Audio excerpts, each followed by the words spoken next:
சீமான் மேலே நான் கொடுத்த பாலியல் வழக்கை குவாஷ் பண்ண சொல்லி சீமான் வந்து ஹைகோர்ட்டில் ஒரு வழக்கு போட்டிருந்தாரு.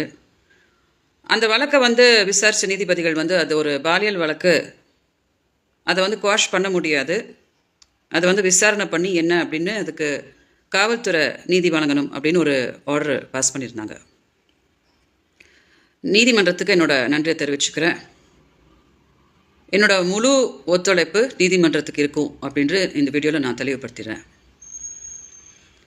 இந்த இன்ட்ரிம் ஆர்டர் இப்படி வந்த உடனே நாம் தமிழர் கட்சியோட சாட்டை துரைமுருகன் ஒரு காணொலி போட்டிருந்தான் போல், இந்த மாதிரி விஜயலட்சுமி ஒரு மனநோயாளி அப்படின்னு சொல்லிட்டு. நாம் தமிழர் கட்சியில் யாராவது சோறு திங்கிறவங்க இருந்தால், அதாவது சோறு அப்படின்னு திங்கிறவங்க இருந்தால், இந்த கேவல பிடிச்ச கேஸில் வந்து சீமானுக்கு யாருமே வக்காலத்து வாங்க மாட்டாங்க. ஏன்னா நானும் சீமானும் வாழ்ந்த காலகட்டத்தில் சீமான் கூட சாட்டை துரைமுருகன்லாம் எவனுமே கிடையாது, கட்சியே கிடையாது. என்ன ஆச்சு அப்படின்றது எனக்கும் சீமானுக்கும் மட்டும்தான் தெரியும்.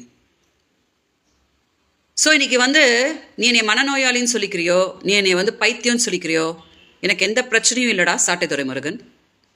நீ எல்லாம் பண்ணுற பார்த்தியா கொழுப்பு, அதுக்கு சீமான் அடிக்கிற அடிக்கி நீங்கள்லாம் காணாமலே போயிடுவீங்க. இதே மாதிரி தான் சீமானுக்கு வக்காலத்து வாங்கின நிறைய பேர் நாம் தமிழர் கட்சியில் இன்றைக்கி கட்சி விட்டே ஓடியே போயிட்டாங்க. அதனால் நீ எல்லாம் எனக்கு ஒரு பிரச்சனையே கிடையாது. இது ஒரு நேர்மையான கேஸு, எல்லாத்தையுமே நான் நேர்மையாக தான் சொல்லியிருக்கேன், எல்லாத்துக்கும் ப்ரூஃப் சப்மிட் பண்ணியிருக்கேன். காவல்துறை இதை நேர்மையாக வந்து விசாரிச்சுட்ருக்குறாங்க.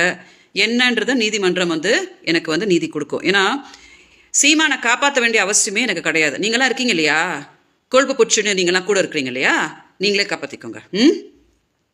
மீடியாவுக்கு தெரியப்படுத்திடுறேன், இந்த கேஸு ப்ரூவ் ஆகும்போது அது எனக்கு தான் சாதகமாக அமையப்போகுது.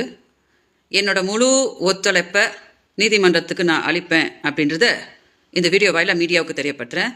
தயவு செஞ்சு இதை டெலிகாஸ்ட் பண்ணுங்கள், ஏன்னா மக்களுக்கும் இந்த விஷயம் ரீச் ஆகணும். வணக்கம்.